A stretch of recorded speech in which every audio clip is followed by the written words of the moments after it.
आज की वीडियो में हम बात करने वाले हैं ईडी रेड और उनसे जुड़ी पॉलिटिक्स के बारे में, बिना किसी साइड लिए, सिर्फ फैक्ट और लॉजिक के साथ। इंडिया की राजनीति में ईडी रेड का नाम आते ही सबसे पहले एक ही सवाल दिमाग में आता है, क्या ये एक सच में करप्शन के खिलाफ होता है या फिर इसका यूज पॉलिटिकल प्रेशर बनाने के लिए किया जाता है। अगर तुम बीते हुए कुछ सालों में देखोगे तो अक्सर ऐसा लगता है कि जैसे ही इलेक्शन नजदीक आते हैं या अपोजिशन किसी स्टेट में स्ट्रांग होती है, उसी टाइम ईडी रेड चर्चे में आती है। देखो, गवर्नमेंट का कहना है कि लॉ अपना काम कर रही है और यहाँ पर अगर कोई गलत नहीं है तो उसे डरने की कोई जरूरत नहीं है। और वही अपोजिशन पार्टी का कहना है कि सेंट्रल एजेंसी का सिलेक्टिव तरीके से यूज किया जा रहा है और ये सब पॉलिटिकल रिवेंज का हिस्सा है। यहाँ एक बात समझना जरूरी है कि ईडी का काम मनी लॉन्ड्रिंग जैसे संगीन केसेस को हैंडल करना होता है, न कि किसी को आरोपी ठहराना।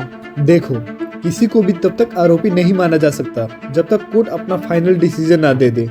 लेकिन सवाल तब खड़ा होता है जब रेड का टाइमिंग बार बार पॉलिटिकल इवेंट के साथ मैच करता हुआ दिखता है।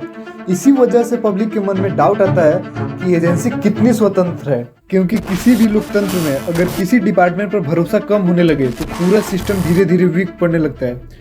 इसलिए जरूरी है कि हम बिना किसी को सपोर्ट किए हुए फैक्ट को समझें और ये समझे कि फाइनल जजमेंट कोर्ट का होता है। लेकिन साथ ही साथ ये सवाल उठाना भी जरूरी है कि पावर का मिसयूज कहीं लोकतंत्र को डैमेज तो नहीं कर रहा। और इसी पॉइंट पर ये पूरी डिबेट खड़ी होती है, जहां एक तरफ करप्शन के खिलाफ एक्शन की बात होती है और दूसरी तरफ डेमोक्रेटिक वैल्यू को प्रोटेक्ट करने का चिंता।